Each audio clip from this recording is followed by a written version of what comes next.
So there is a book. It's an old school book now at this point. I think it was written in 2003. And it's called Good to Great by Jim Collins. Okay. And there's this chapter in there called Level 5 Leadership. And they talk about Admiral Stockdale and his Stockdale principle. And his principle was, you just come right out and tell folks the truth. Just say, here's the situation, folks. And then talk about what you're going to do with it going forward. Okay. And that feels so strange. Like, what, you're not going to sugarcoat it? No, you're not going to sugarcoat it.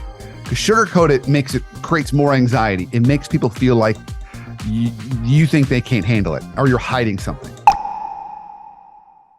This is the Leadership Foundry podcast. I'm your host this week, Brandon Smith.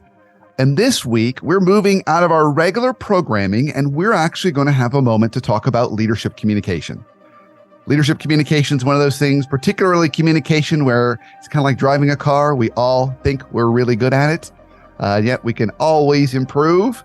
And as the world throws us curveballs and people look to us for some kind of answer or some kind of focus, well, it's an opportunity for us as leaders to step into that and give some reassurance and help our teams focus on the things they need to do. So to help with our conversation today, I have my wonderful producer and colleague, Whitney Mendoza, joining us. Whitney, really good to see you today. Good to see you too, Brandon. Glad to be here. Yeah, really, really excited. So I got lots of places we could start. Where do you think would be a good opening for us, Whitney? Yeah, so I love this topic, and I feel like it's really timely because just kind of in your work and what we've been seeing on social media and some of the comments we've been receiving, there's a lot going on in the world right now. And tensions just seem a little bit high. So overall, what is kind of, maybe just give us a diagnostic, Brandon, and then how leaders can approach this tension in the workplace. Yeah, great, Whitney. So first, let's step back for a moment and talk about communication, particularly as leaders. So whenever we're communicating, we're either doing one of two things. We're either adding value or diluting from existing value. Mm-hmm. Adding value or diluting from existing value. So what do I mean by that? Well, when we're adding value, we're making a particular point, or we're sharing information, or we're helping people see things differently. When we're diluting, we're over talking or over communicating. So a classic example of that is an email that you've probably received sometime in the last week that is just paragraph after paragraph after paragraph. Instead of 5 bullets, it's 5 paragraphs. Well, they're diluting from value. Like we got to read all that. We got to figure out what they're trying to say. There's a lot in there. It would help us out if they just said, here are the big 5 things. Here's what I need you to do. So we're either adding value or diluting from existing value, which is really important because you don't necessarily want to over communicate, but there are times when we do need to increase the frequency. So let's also talk about communication itself. So whether we're writing an email, having a conversation, doing a presentation, there are 3 main components to any communication. Okay, so the first one is structure. So think of it as going into the grocery store. Okay, you would never go into the grocery store without grabbing a basket or shopping cart, particularly if you got a long list. I go get my parents' groceries every Sunday. They typically give me a nice long list. If I went in there with just my arms, I'd be dropping stuff left and right. So we want to make sure we've got good structure. So what does that mean? It means it's well organized, it's logical. You know, we people can see where we're going. Whether it's an email and we're using, headers, or it's a presentation and we're communicating, here's what we've learned, here's where we're going, here's my ask. It's got a clear structure. The second part is content. Content is just like Goldilocks and the 3 bears. You don't want too much content because then people don't know what you're communicating. Too little content, it's not enough substance or facts. You want just the right amount. So there's this fine line of kind of getting just the right amount. And that, again, is true whether we're having a conversation, an email, or a presentation. Okay. And then lastly is style. And that's how we deliver it. So do our facial expressions or our tone, if we're saying it to someone, does that match the message? Right? You wouldn't get ready to do a bunch of layoffs and that being a very somber moment and say, hey, everybody, I want to open with a joke today. That probably wouldn't be the way we'd want to communicate that. So we want to make sure that our style is matching with the tone and tenor of the message. Okay, so we got three components here: structure, content, and style. So when you're thinking about any kind of communication you're doing, you want to think about those three. Now, one more important point around this before we get into how do we communicate in specific situations. That is the proper order of importance. Okay, so if you have great content and great style, but not a good structure, those, fruits and vegetables and everything else that are in our arms in the grocery store are going to fall out, and people aren't going to know exactly what you're communicating. Structure is most important. Then we got to make sure we got the right amount of content. Okay, if you've got really good structure and really good content, people will give you grace on your style. Your delivery doesn't have to be perfect. Okay, but if you're the greatest deliverer, you're kind of the splashy salesperson, but you don't have good content or good style or structure, that's going to be a problem. So we really want to make sure we got that logical structure first. Because again, we're trying to get people to see what we're trying to get them to see and then go down a path we're trying to get them to go down if we're communicating as leaders.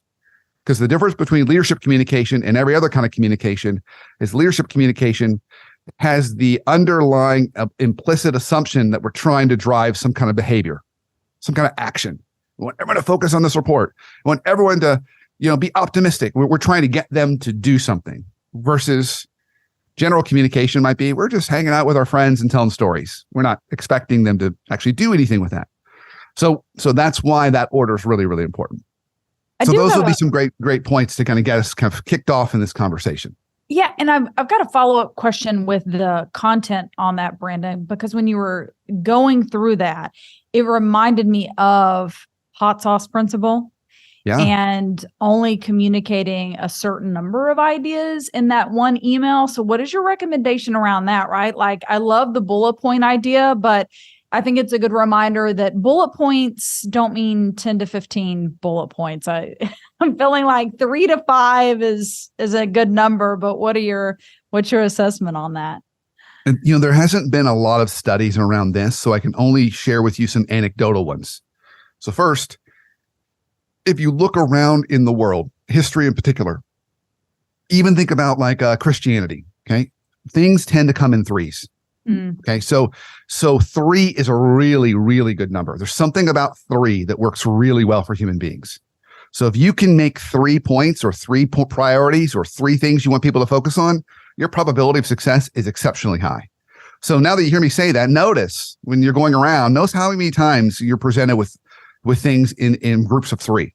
Okay, so 3 is really, really good. Okay, so let's talk about the top end. The top end is probably 7. I think it was a piece of research that was done in like the 1920s, 1930s by Princeton around how many numbers. It was cognitive psychology research. Like, what's the amount of numbers people can remember? And what they found was 7 was the magic number. Once people get past 7, they start to forget. And they don't forget number 8 or number 9 or number 10. They forget all of them. So 7 seems to be the magic number. It's one of the reasons why our phone numbers, if we exclude area code, 7 digits.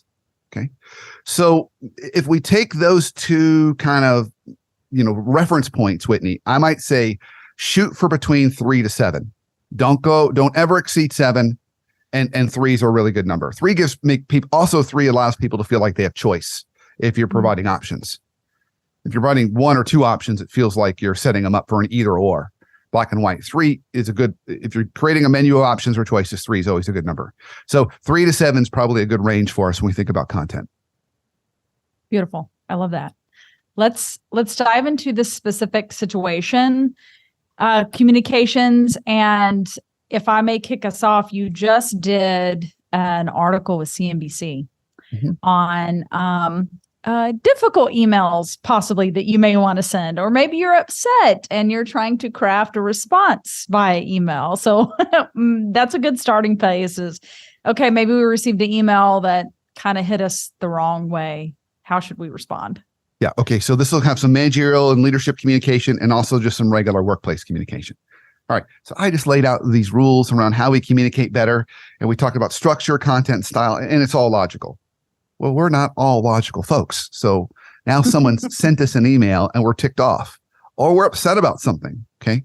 So let's talk about that first for a moment. So I did a TED Talk a few years ago on the contagiousness of emotions in the workplace. And what we know is that's been a growing body of research since the mid 1990s. Not all emotions are equally contagious. Okay. Anxiety, by the way, happens to be the most contagious. Mhm. Now, if we're the leader or manager, it's like a factor of 2 or 3. So we want to be really, really aware of what we're feeling because we don't want that to come across in how we communicate. If the emotion is turned up too loud, what will happen is people won't hear the words. They'll come in, they'll see me, they'll leave the office, and they'll say, "Well, what happened?" "I don't know what Brandon said, but he was really mad." Right? They'll only hear the emotion. So we want to make sure it's not too loud. Okay. Interesting. So here's the challenge. Someone's written us something, said something to us. We're upset. We're ready to let them have it. Okay. If we write it back in email, that's bad news. It's bad news for a number of reasons. First, it's probably too soon, and we're going to say some things we wish we hadn't said. But second, more importantly, whenever we write an email or do an instant message or send a text, whenever you put something in writing, you must be always prepared to assume someone else is going to read that later. This is a little bit dramatic, but almost think like, would you be okay with that being read in court? Is a good rule of thumb. So if you're really emotional, upset about something, I would not recommend using email at all. If you need to have that conversation, do it in person. And that will make it, it's going to feel awkward, but it'll make it be a better conversation. And there's another reason for that. What we've seen both in research and just anecdotally, everyone's experienced this. If you send somebody a somewhat hostile email or defensive email, they will respond in turn. They will match that energy. Okay? We've all seen it before. Kind of like being in traffic. Someone cuts you off, you cut them off. We've all seen that before. Okay. If they're looking at you, they want to preserve the relationship. So they're not going to behave in the same way. They're going to give you a lot more grace. It's a lot easier for people to cut you off. Now, if you were their best friend, they wouldn't do that unless they were just trying to mess with you, which my friends would probably do with me. So it's just a good reminder too, that if face-to-face, while it's awkward, feels like more time. And for some generations, it might feel really, really uncomfortable. It is the way to go if you've got a difficult or sticky message to deliver. So one final point around this, if you just say, well, gosh, Brandon, I can't really meet in person. I got to send the email. Then I would say practice at least the 24-hour rule. Write the email, leave it in your draft folder. Don't schedule it to send. Just leave it in your draft folder. Wait a day, come back, reread it. And then ask yourself, is this the message I'm trying to communicate? And if you're still emotional about the situation, wait another day, come back and read it.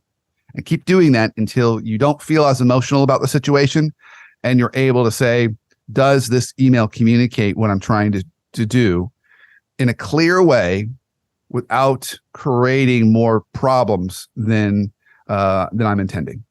Yeah.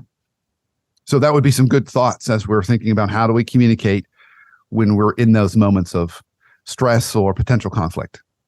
I love that. Now let's take a look at that leadership communication coming from the top down. I'm also curious too, just thinking about the prior points of anxiety, I believe you said was the emotion that kind of spreads like wildfire. And that's such a negative emotion, I'm also curious to hear you weave in kind of how can leaders meet their team where they are? And what does that look like, right? If we know anxiety is this emotion that spreads like a wildfire and it's a bad emotion, like what can leaders do also to maybe spread inspiration or kind of that uplifting? And what do those touch points look like? Because it sounds like that almost requires more work than something that was, to combat the negative. Right. Okay. So let's talk about that a little bit. Let's say something's going on in our industry and it feels like things are collapsing, or the economy or the world. Mm-hmm. And we're freaking out a little bit. Okay. We're going to naturally look to our leader and see what does she or he think about this? What are they feeling? Okay. Now, and as a reminder, we talked earlier about the contagiousness of emotions in the workplace. Whatever our leader's feeling, it's going to be like a factor of 2 or 3. Okay. So if the leader's freaking out, I could pretty much assure you everyone else is going to freak out too. So sometimes we need to be the calm in the storm. And so when we're communicating in those situations, we want to be as transparent as possible, but also provide a little more hope for the future. And so I'm going to talk about that in a minute. So let's talk about the transparency first. So there is a book. It's an old school book now at this point. I think it was written in 2003, and it's called Good to Great by Jim Collins. Okay, and there's this chapter in there called Level 5 Leadership. And they talk about Admiral Stockdale and his Stockdale principle. And his principle was, you just come right out and tell folks the truth. Just say, here's the situation, folks, and then talk about what you're going to do with it going forward. Okay. And that feels so strange. Like, well, what, you're not going to sugarcoat it? No, you're not going to sugarcoat it, because sugarcoat it creates more anxiety. It makes people feel like you think they can't handle it, or you're hiding something. Okay. It's why when we sugarcoat stuff to our kids, it creates way more anxiety. One of the reasons why I'm so frustrated with parents today, because we have such high anxiety with our kids, because we coddle them too much. We sugarcoat things thinking they can't handle it. And then that sends the message to them, you can handle it. And so then they get overwhelmed in the world easily. So they talk about just kind of laying out the facts of the situation. So I'll give you a personal example. This was back in like 2008. I was working for a home builder, client of mine, and I was down, and they were, that was right when the economy, if you remember 2008, 2009, the housing market just crashed. Wow, people were given mortgages way too easily. Folks were defaulting on them. It was a bad story. There was a lot of corruption going on. And so this particular home builder was a large home builder in the southeastern part of the United States. And the employees were looking to the founder. He was about 70-year-old gentleman, and he came in, and I could feel all the anxiety. They were like, when's this going to end? And they asked him, and he just burst into laughter. He said, folks, it's going to be a long ride. This is probably 3 years of no sales. So, it just is what it is. I've been around before. This is what happens. Just buckle up. And the news was bad, but the anxiety in the room just went away. Everyone was like, oh, okay, 3 years. I could do 3 years. I got it. It's almost like it's better to have the diagnosis than to not know what's wrong. Okay. Mm-hmm. So I think one point is we want to be really, really clear and transparent.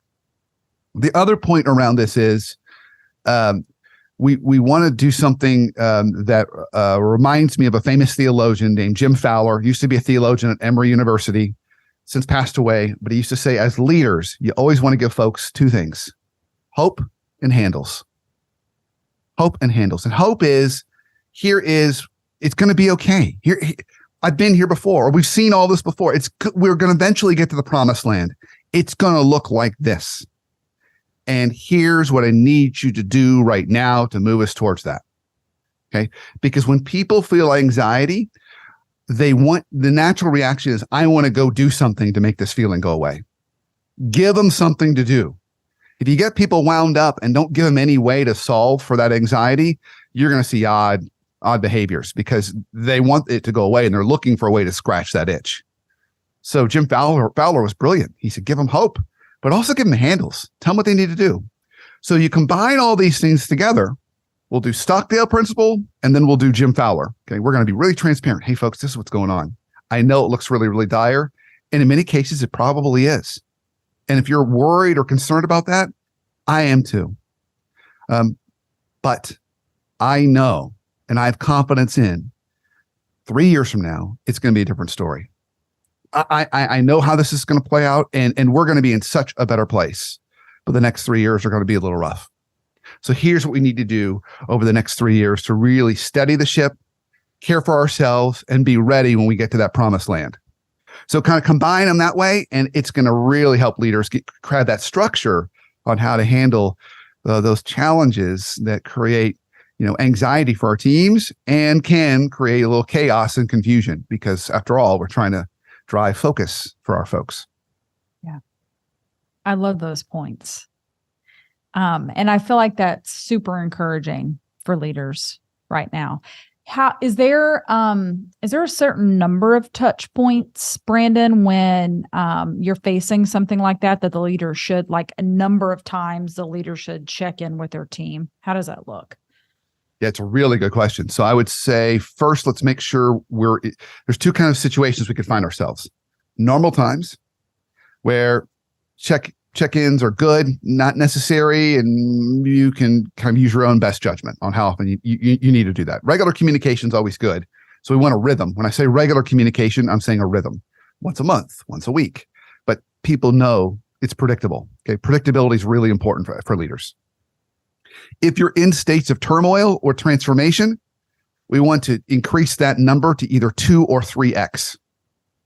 So we're trying to take our organization through an acquisition, or we're putting in a new technology, or we're pivoting markets, whatever it happens to be. Okay, in those cases, we want to do 2 or 3x. So we want to increase the number of communications and check-ins. So it might be a combination of a weekly communication and a weekly check-in. That wouldn't necessarily be overkill if you're in one of those situations. But again, in either case, consistency and a rhythm is key. Make it predictable, because they're in a world that's not predictable. And so they want the predictability to create that steadiness. The consistency is really, really important. And is there a best recommended method for that? Or is there some mixing in the sense of like in-person versus Zoom or video versus written communication? You can use your best judgment. I think it's always good to have some kind of if you're the leader, some kind of a note from the leader's desk kind of email that goes out, and maybe you tell a story about something that's happened to you, at home with your family, and how it makes you reflect on what the organization's going through, something to kind of reinforce the value that you're trying to promote. So I think that's always good to put out. We're a modern leader today might also mix in video, and if they truly want to be a little more authentic, they might just go old school and just use their phone, not overly produce it. Do a quick maybe video and if you're going to do that, depending upon the tone and tenor, if you're trying to create a little more comfort or psychological safety with your organization, I would encourage you to be somewhat casual in your attire, still professional, but somewhat casual, and do it like out on your back porch or do it in your kitchen. Kitchens are great for bringing people in. It's a great spot if you're trying to create a little more of a connectivity. It's kind of the modern version of the old school fireside chat when presidents used to do that on the radio. It's kind of this, I'm sitting in your living room. Well, this is going to be the more modern version. We're sitting in his or her kitchen. So that's also another way that leaders can create a little more of that, is using the other resources available to them. But I would say those are probably the two best resources to use. If we're just communicating internally, those are ideal. I think that's beautiful. You've given us hope and handles today, Brandon. Well, I try, Whitney. I try. Well, can you think of any other questions, anything we haven't talked about today that we should have? There's so much. We'll have to come back for another episode. I think that sounds like a good plan. Well, thanks for the great conversation. I haven't gotten to kind of dust off my leadership communication principles in a little while. So I think they're always timely, and we always can improve on our communication. So it's a great opportunity for us to think about, given the things going on in the world right now, what can I do differently or better to make sure my team feels supported and focused, and I'm sending that right message and right tone. So for you all listening, I hope you found a nugget in here today that you want to take away and put into your toolkit. Because after all, the whole purpose of our podcast is to give you practical tools to help you be a better leader with your teams, not only starting today, but also tomorrow.